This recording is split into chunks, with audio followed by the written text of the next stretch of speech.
합독합니다. 시작. 그 후에 예수께서 모든 일이 이미 이루어진 줄 아시고 성경을 응하게 하려 하사 이르시되 내가 목마르다 하시니 거기 신 포도주가 가득히 담긴 그릇이 있는지라.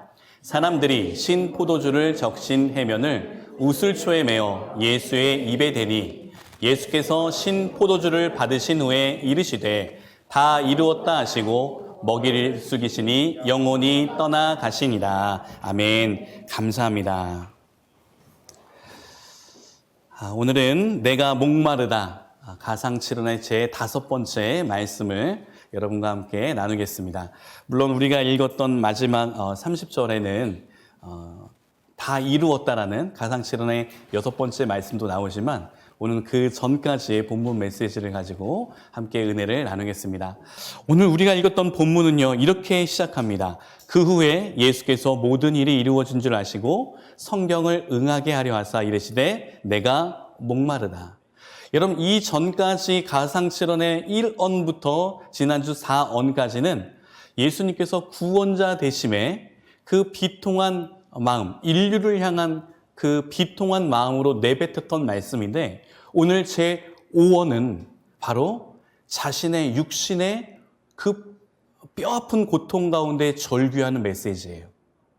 내가 목마르다라는 것은 여러분 영적인 의미로 내가 하나님을 향해 지금 갈급하다, 간절히 하나님을 구한다라는 게 아니라, 여러분 예수님은 인성을 갖고 계셨어요. 우리와 똑같은 성령을 갖고 계셨어요. 알고 계시죠?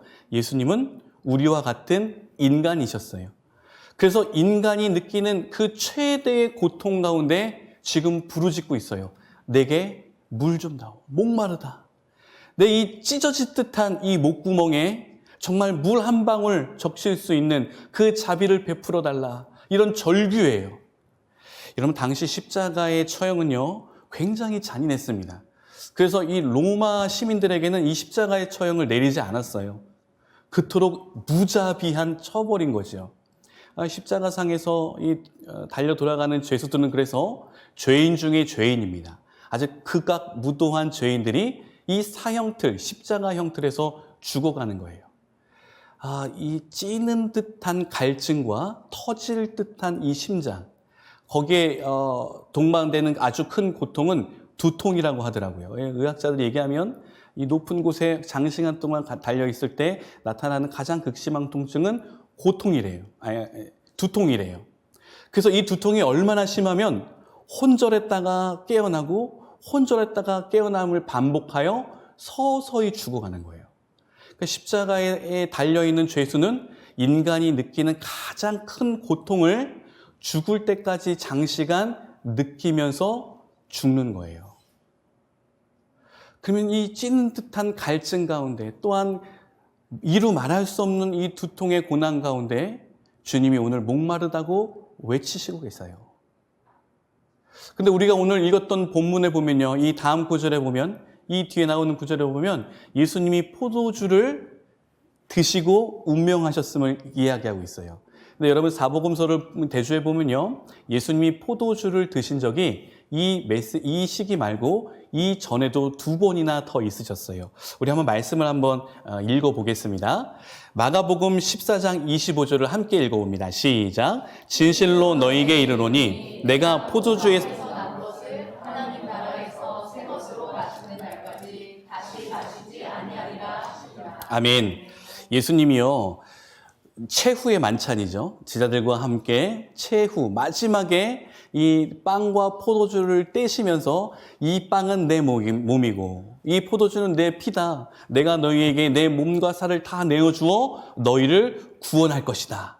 너희는 이제 새 생명으로 거듭나게 될 것이다. 라는 것을 성만찬, 우리가 하는 성만찬의 예식이 그 최후의 만찬이잖아요. 이 만찬을 다 하시고 나서 제자들에게 이렇게 말씀하시는 거예요. 이제 포도주까지 다 드신 거예요. 그리고 나서 내가 이제 진심을 다해 너희에게 말하겠다. 내가 하나님 아버지의 나라에 들어가서 새 포도주를 마시기 전까지는 이제 나는 포도나무에서 난 그 어떤 것도 마시지 않겠다고 선포했어요. 그 다음에 여러분 보세요. 예수님이 분명히 불과 몇 시간 전에 제자들 앞에서 내가 포도나무에서 난 그 어떤 것도 먹지 않겠다고 했는데 마지막 운명하실 때는 이 신포도주를 드시고 운명하셨어요. 예수님이 거짓말하신 건가요? 물론 25절은 이런 의미가 있습니다. 제가 조금 더 시간을 할애해 볼게요. 여러분, 내가 포도나무에서 난 것을 하나님 나라에서 새 것으로 마시는 날까지 다시 마시지 않겠다는 의미는 구원을 성취하시겠다는 의미예요. 포도주는 예수님의 피잖아요. 그 피는 생명을 우리에게 공급해 줍니다. 즉 다시 말하면 이제 이 너희들의 영혼을 살리는 이 포도주의 피가 나중에서는 하나님의 구원을 이루시는 놀라운 생명이 될 것이다. 그래서 구원을 성취하신 거예요.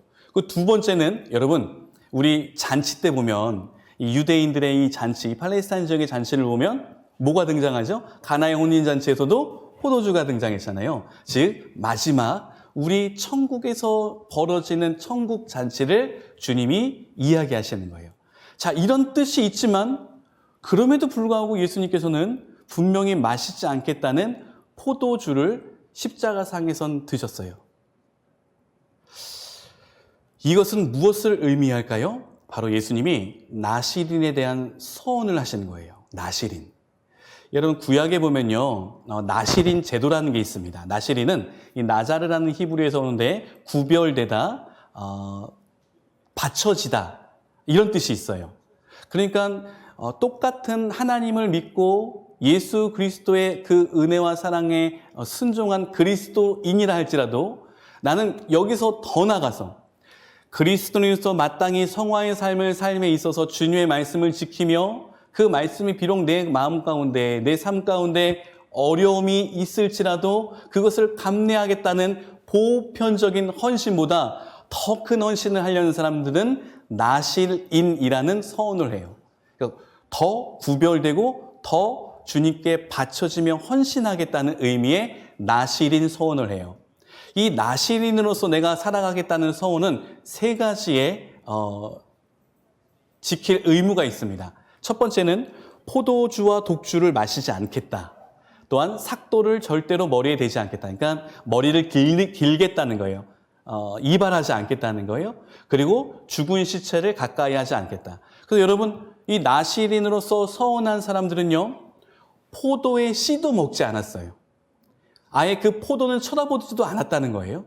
두 번째, 머리를 계속해서 기르니까 다른 사람들보다도 특이한 두 발로 독특하겠죠. 눈에 띄겠죠. 그리고 세 번째, 시체를 만지지 않기 때문에 형제나 부모님이 장례가 나도 가지 않았었어요. 여러분, 그렇다면 이 나시린의 이 세 가지의 규정은 무엇을 의미할까요? 내가 마땅히 누릴 수 있는 기쁨, 누리지 않겠다는 거예요. 그리고 독특한 모습으로 사람들에게 눈에 띄기 때문에 그 어느 때보다도 이 나시린은 하나님뿐만 아니라 세상에 대하여 정결한 모습으로 삶을 살아갔어요. 왜요? 삭도를 머리를 대지 않는 이 장발, 머리가 이 엉덩이까지 내려오는 남성이 허랑방탕하게 살아간다면 분명히 나시린인데 하나님의 영광을 가리는 삶이기 때문에 이 삭도를 대지 않는다는 것은 내가 이 세상 가운데서도 최선을 다해서 정결하게 살겠다는 다짐이에요. 마지막, 부정한 것을 행하지 않겠다는 거죠. 단순히 죽은 시체가 아니라 내가 주님 말씀 이해에 위배되는 부정한 짓은 절대 하지 않겠다. 그렇다면 지금 예수님은 마지막에 주님 앞에서, 하나님 앞에서 내가 나시린으로서 선하겠다고 제자들을 향해서 선포하셨어요. 그렇다면 여러분 또 한 가지 궁금증이 저는 있습니다. 무엇이냐? 여러분, 예수님은 우리와 같은 인간이셨지만 우리의 인간된 죄성은 없으셨기에 하나님 보시기에 가장 완벽한 그리스도인이었어요. 믿는 신앙이었다는 거죠. 예수님에게 더 이상 더 깊이 요구할 그 어떤 성화의 법이 없어요. 완벽하기 때문에 더 이상 요구할 게 없어요. 근데 예수님은 왜 굳이 자신 스스로가 나시린보다도 더 나시린으로 공생애를 사셨는데 왜 제자들 앞에서 굳이 나시린 서원이 필요 없으신 분이 나시린으로 서원했을까요? 이것은 바로 제자들을 향한 교훈이에요. 너희들도 이렇게 해야 한다는 것이죠. 너희들도 나시린으로 살아가면서 하나님 앞에서 성결하며 세상 가운데 담대하게 살아가야 된다는 것을 말씀해 주시는 거예요. 자, 이렇게 나시린 서원을 하셨던 주님이 마태복음 27장 33절과 34절에 보면 이런 본문 가운데 있습니다. 같이 읽어볼까요? 시작. 돌보다 즉 헤보네 도시라는 곳에 이르러 쓸개탄 포도주를 예수께 주어 마시게 하려 하였더니 예수께서 맛보시고 마시고자 하지 아니하시더라. 아멘. 일단은 한번 쓸개탄 포도주는 마시셨어요. 이것은 무슨 의미일까요? 또 계속해서 마가복음 15장 22절 두 번째 포도주를 드신 본문을 나옵니다. 시작. 예수를 끌고 골고다라 하는 곳에 이르러 몰약을 탄 포도주를 주었으나 예수께서 받지 아니하시니라. 이 두 번째는 아예 안 받으셨어요. 첫 번째는 쓸개를 탄 그 포도주는 맛보시고 거절하셨고, 두 번째는 몰약을 탄 포도주를 드시라고 드렸지만 사실 들이셨다는 이 공경의 표현보다 그냥 주는 거죠. 그냥 막 주는 거예요. 근데 받지 않으시고, 마지막 세 번째는 목마르다 하시고 신포도주를 드시고 운명하셨어요. 그다음 여기에는 무슨 뜻이 있을까요? 첫 번째, 주님께서는 당시 십자가 처형에 앞서 이 극심한 고통 가운데 이 죽을 자에게 자비를 베푸는 로마의 법에 의해서 이 포도주의 이 몰약과 이 쓸개는 진통제 역할을 한다고 하더라고요. 오늘날로 표현하면은 마약과 같은 거예요. 이런 마약과 같은 것을 먹여서 이 죄인이 십자가상에서 당할 그 고통을 좀 줄여주고자 했어요. 그래서 첫 번째, 주님께서 이 쓸개를 탄 쓴 포도주를 입에 대신 다음에 그 다음엔 받지 않으셨어요. 이것은 무슨 의미일까요? 처음엔 이것이 포도주인지는 모르셨을 거예요. 그러나 맛을 본 순간 포도주의 맛이 났고 굉장히 쓰셨어요. 그래서 나시린의 서원 가운데 그 뒤로는 드시지 않았죠. 두 번째, 또 병사들이 무엇인가를 주려고 했을 때 이것이 포도주라는 것을 직감하시고 아예 드시지 않으셨어요. 그러나 더 깊은 뜻은 바로 이것입니다. 여러분, 마땅히 마지막 죽음을 앞둔 죄인이 로마 정권으로부터 오는 자비는 자신의 권한일 수 있고 자신이 갖고 있는 주권일 수도 있어요. 당연히 마셔야지요. 그리고 물론 내가 십자가에서 무지막지한 그 고통 가운데 있지만 그 고통을 좀 덜기 위해 얼마나 두렵고 무섭겠어요, 여러분. 그렇지 않겠습니까? 그러니 이 진통제라도 먹고 좀 아픔을 감소하고 싶었던 거죠. 근데 주님은 드시지 않았다는 건 무슨 말일까요?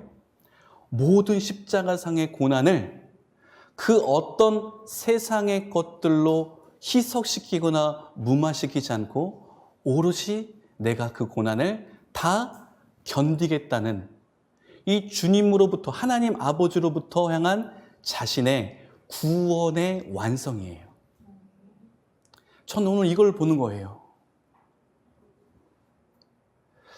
마땅히 드시고 조금 그 고통 좀 덜 느끼고 운명하시면 얼마나 좋으실까.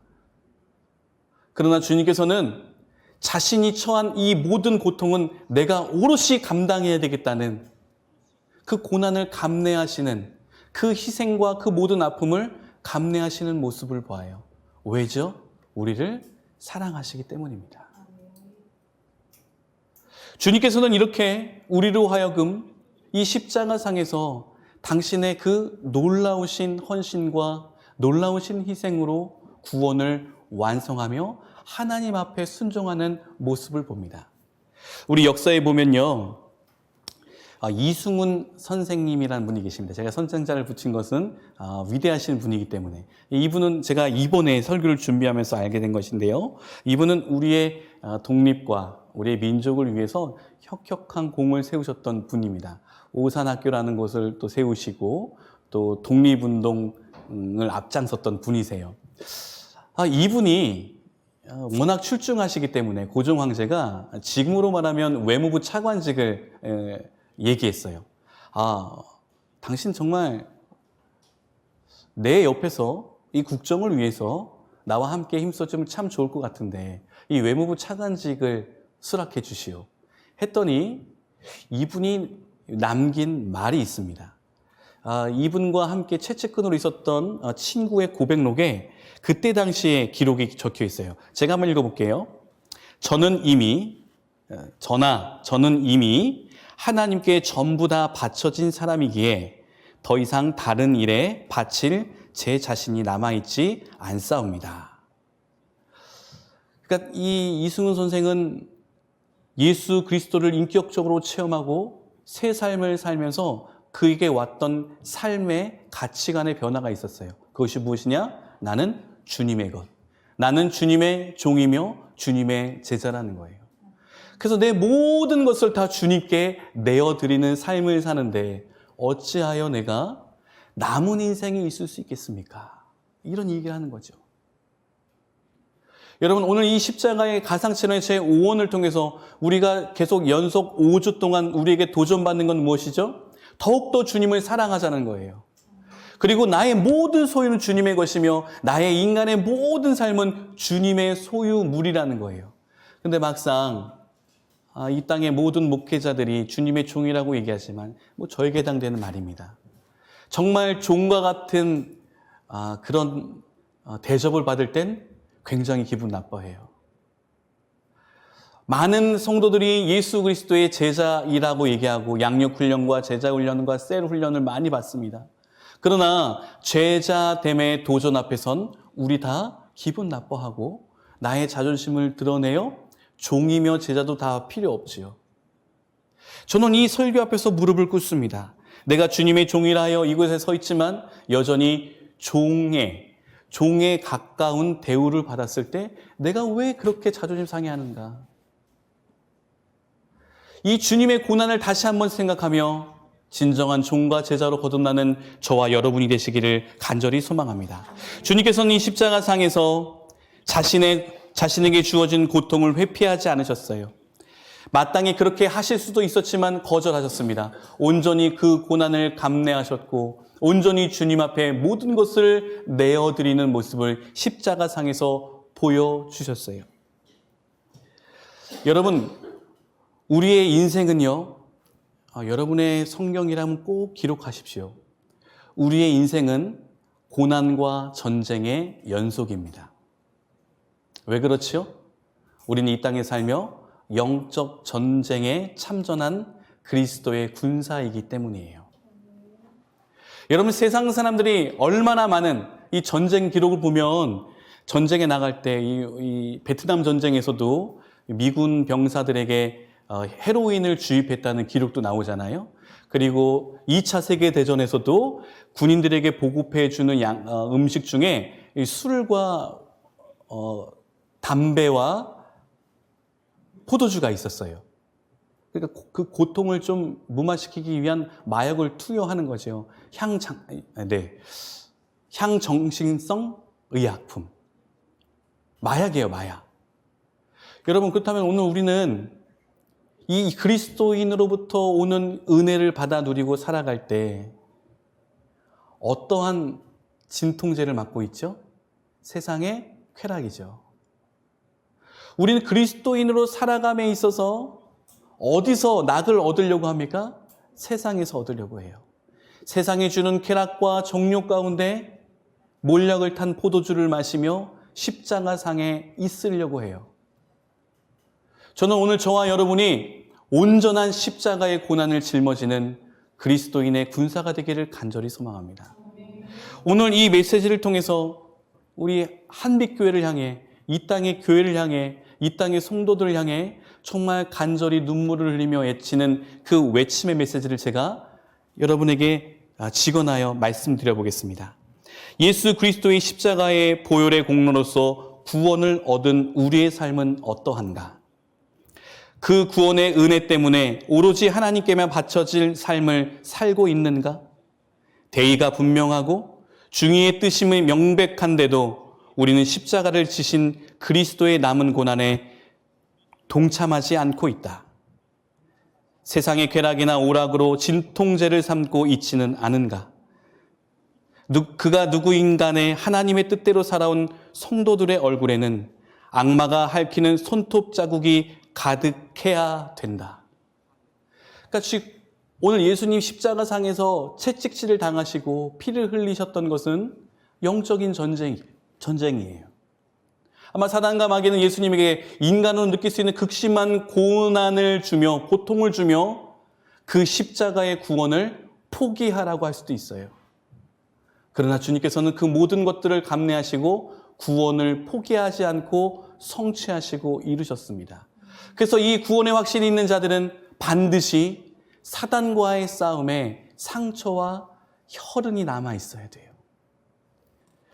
여러분, 오늘 우리가 읽었던 이 본문 메시지를 통하여서 다시금 우리의 부족한 모습이 십자가 앞에 낱낱이 드러나기를 간절히 소망합니다.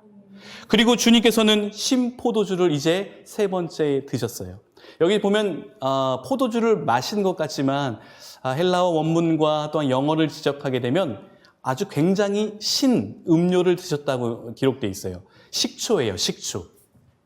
식초를 마지막에 드시고 목을 적시시고 운명하신 거예요.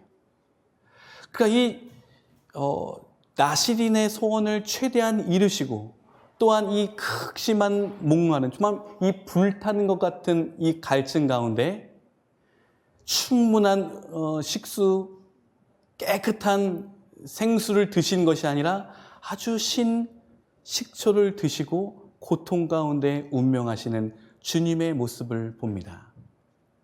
마찬가지로 제가 여러분에게 이 메시지의 본문을 직역하여 읽겠습니다.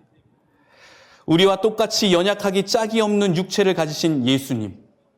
예수님이 이루신 고난 가운데 이루신 이 구원의 성취는 그가 하나님이시기 때문에 고통을 절감시킬 수 있는 능력이 있어서 고통을 감내하신 게 아니라 우리보다도 연약하신 분이셨어요.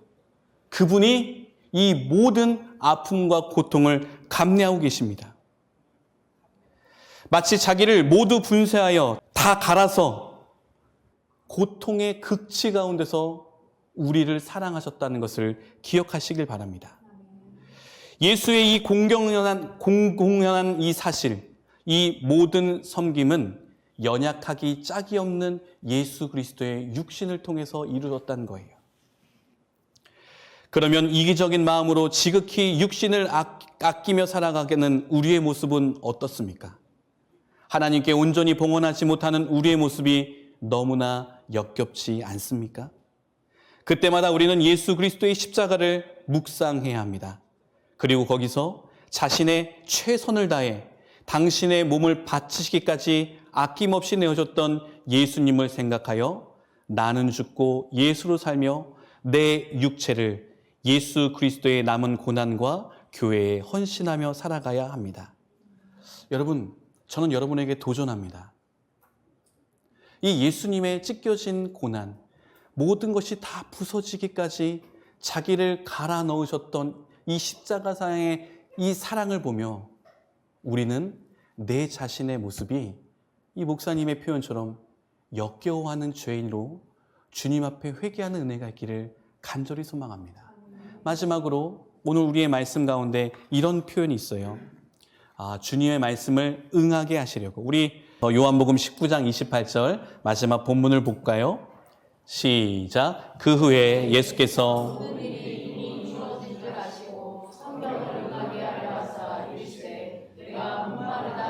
아멘. 주님께서는 성령을 응하게 하셨어요.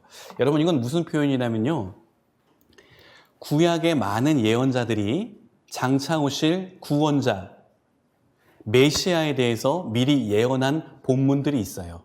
뭐 이사야서도 그렇고요, 에스겔서도에도 있고요, 그리고 시편에도 있습니다. 그러면서 이 구약에 나왔던 장차 오실 구원자이신 메시아를 묘사한 글이 굉장히 많아요.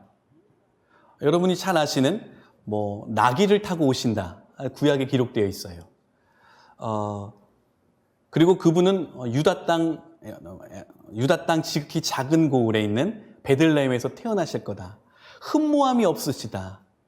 이런 구약의 본문들이 있는데 이것들을 다 응하게 이루셨다는 거예요. 어떤 의미가 있을까요? 구약에서 말하는 그가 나라는 거예요. 예수님이 구약에 있는 메시아에 대한 본문들을 하나하나 다 지키셨던 이유는 사람들로 하여금 구약에 예표했던 그 메시아가 바로 나다. 그러니 내가 구원자라는 것을 증명하기 위해 성경에 나온 그대로 다 행하셨어요. 여러분, 다른 의미는 없습니다. 왜 그렇게 하셨는가? 구약에 나와 있기 때문에 그래요.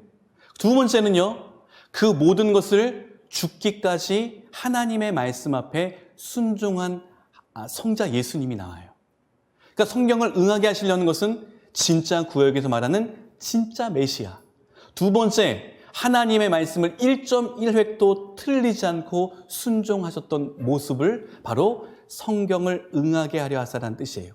그런데 성경에 이런 본문이 있어요. 어떤 본문입니까? 시편 69편 21절의 본문인데요. 제가 읽어보겠습니다. 이 앞으로 올 메시아가 당할 고난을 예표했던 시편 말씀입니다. 그들이 쓸개를 나의 음식물로 주며 목마를 때에는 식초로 마시게 하였사오니. 그러니까 주님은 끝까지 성경에 나와 있는 이 예표된 예언들을 다 이루시려고 하셨어요. 여러분, 제가 단순히 여러분에게 제 설교가 방해되니 이렇게 해주십시오라고 부탁드리는 게 아닙니다. 우리가 조금이라도 주님 앞에 십자가 사랑에 보답하는 마음으로 예배 드린다면 우리의 예배의 모습은 정말 많이 달라야 될 것 같아요. 여러분, 제가 여러분에게 율법주의 바리새인과 같이 되라는 말이 아니라 주 예수 그리스도의 그 고난, 십자가의 고난을 기억하는 예배자가 되자고 권면하는 것입니다. 또 한 가지, 가뭄에 쩍쩍 갈라지는 호수의 밑바닥같이 그 모든 것이 갈라지는 고통 가운데 있던 예수님이 오늘 부르짖으며 이렇게 말씀하세요. 내가 목마르다. 그 누구 하나 십자가상에 물을 떠다 드리는 사람이 없어요. 불과 며칠 전만 해도 예수님이 기적을 베풀 때 수많은 군중들이 따라와 우리의 왕이 되어달라고 했지만 빌라도의 법정 앞에서 그가 무슨 죄가 있길래 저를 십자가에 못 박아라 외치는지. 여러분, 십자가에 달려 죽게끔 한 이 종교 지도자들, 그때 당시 유대의 종교 지도자들은 왜 십자가의 처형을 백성들에게 돈을 주면서까지 종용하여 비리를 저지르며 예수님을 나무에 못 박으려고 그랬죠? 구약에 보면요, 저주받는 자마다 나무에 달리리라 표현되어 있어요. 즉 다시 말하면 우리가 따르는 너희들이 따랐던 예수는 메시아가 아니라 나무에 달리지 않았냐? 저주받은 자다. 하나님께 저주받은 자. 근데 어찌하여 저가 우리의 메시아라고 얘기할 수 있느냐? 이 종교 지도자들이 자기의 입지를 굳히기 위해 예수님을 그렇게 팔아버리는 거예요. 우리의 모습은 어떻습니까? 우리의 모습은 어떤가요? 기분이 좋을 때는 마음껏 주님을 찬양하며 우리가 은혜 받을 때는 정말 어떻게 그런 힘이 나는지, 그러나 조금이라도 내 마음에 들지 않는다면 우리는 언제 그랬냐는 듯이 주님을 배반하며 또 믿지 않는 모습처럼 살아가고 있지는 않습니까? 여러분, 아직도 우리가 세상나게 젖어서 십자가의 삶을 살아가려고 하는 건 아닙니까? 저와 여러분이 오늘 이 말씀 가운데 무릎 꿇고 깨달으며 처절한 통회의 심정으로 회개하기를 간절히 바랍니다. 예수님은 철저히 혼자 고립된 십자가의 고난을 짊어지셨어요.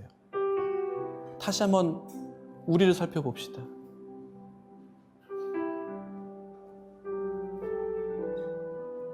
우리를 다시 한번 살펴보자는 거예요. 주님 앞에 왜 이 고통 가운데 혼자 내버려 둡니까? 얘기할 수 있나요? 주님 앞에 내가 너무 힘듭니다, 아픕니다. 왜 나를 이 고통 가운데 있습니까? 얘기할 수 있나요? 아무도 쳐다보지 않는 이 처절한 고난 가운데, 고독 가운데 주님은 우리를 위해 숨지셨습니다. 두 눈을 감아볼까요? 이 시간 기도합시다. 결단하며 기도합시다. 하나님, 이 주님의 고귀한 희생 앞에 가치 없는 나의 육신의 생명을 연명하였던 우리의 모습 용서하여 주시옵소서. 이 고귀한 희생 앞에 이 세상의 삶이 주님께 온전히 드려지며 교회를 위해, 세상을 위해 온전히 헌신하는 믿음의 사람 되게 하여 주시옵소서.